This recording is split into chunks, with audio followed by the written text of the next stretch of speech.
Back again for chapter 15. Chapter 15 is called Ill Winds, Chill Winds. We got a lot of action going on here. A lot going on. It says, winter is coming, I must gather. Ooh. When you were in the midst of it, it was the racket. As you got farther away from it, it was the rumbling. One thing you could say about it, it wasn't hard to remember which way to run. As they hurried towards their imperiled home, and Jed tried to warn the creatures of the treetops, mostly the squirrels, but also some birds, chipmunks, what have you, about what was coming their way. At first, animals listened to them. The rumbling had already made them uneasy. They were nervous and jumpy. They were looking for explanations, but the farther the friends traveled, the harder it was to convince anyone. As the rumbling was muffled by foliage and dimmed by distance, it could barely be heard above all the other sounds of the world. How much more urgent was this cold wind rushing in, bringing heavy skies that swallowed up the treetops and let loose drops of icy rain. And when a few stray bits of snow were sighted falling in among the raindrops, instinct took over completely. Ooh, that can't be a good sign. Now squirrels looked blankly at Jedden, not even hearing what they had said. Almost to a squirrel, they responded with the same 6 words. Winter is coming, I must gather.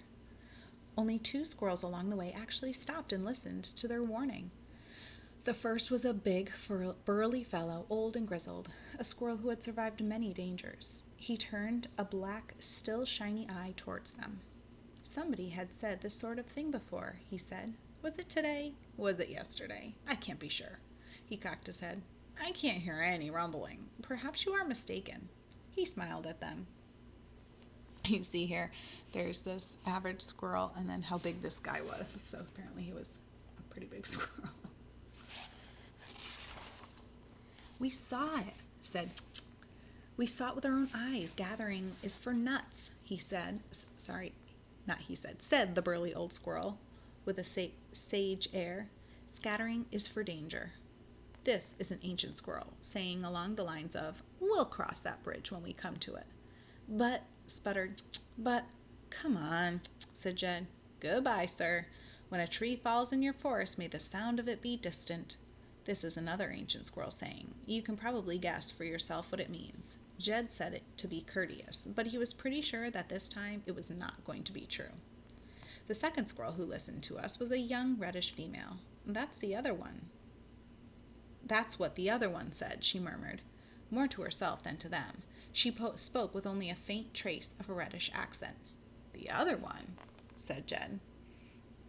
Squirrels passing through, she said thoughtfully, migrating, like geese, like robins, like butterflies, for crying out loud. That's not what squirrels do. Something isn't right. She seems a little confused. As she spoke as if she were thinking out loud, she looked at them, studying them, as if they held the secret to a puzzle she was trying to solve.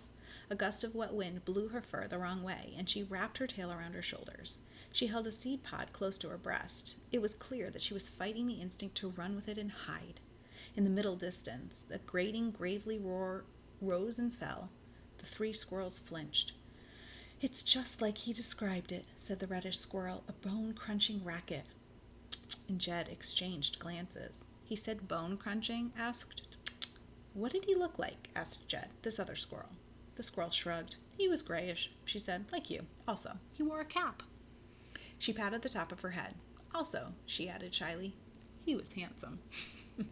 What kind of cap? Asked. Was it an acorn cap? Yes, said the squirrel, with a sprig of something on top. Goldenrod, I think. He's alive then, said Jed to. And he's headed home, said, like us, ahead of us. And Jed embraced. There they are. So excited. They jumped up and down and spun around. Then, wanting to share their joy, they drew the reddish girl into their circle and spun around again and again. Being squirrels, they were able to manage all of this without falling from the tree.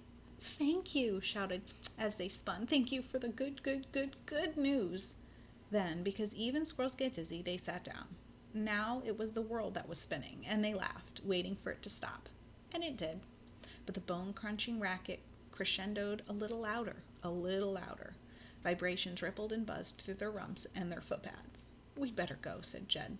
Okay, said I'm going with you, said the girl squirrel with sudden resolve. Then, more uncertainly, if that's okay. It's fine, said but what about your family? I'm an orphan, she answered, speaking simply and without self-pity. A solidarity, long story. I'll tell you all about it. But, indicating with a nod the sound of shedding tree and the sharp whine that went with it, I think we better talk while we move. What do we call you? Asked Jed. She has a really tricky name. It's Chikochi is my name, said the squirrel, but you can call me. It's got a lot of consonants, which makes it really hard to say. So there's an asterisk for a footnote. It says how to pronounce. Make the ch sound, then ka. Squirrels may laugh at you, but they'll know what you're saying. So chka. That's her name, chka. That's really tricky with a T and a C next to each other. Chka. And that is the end of chapter 15. Stay tuned.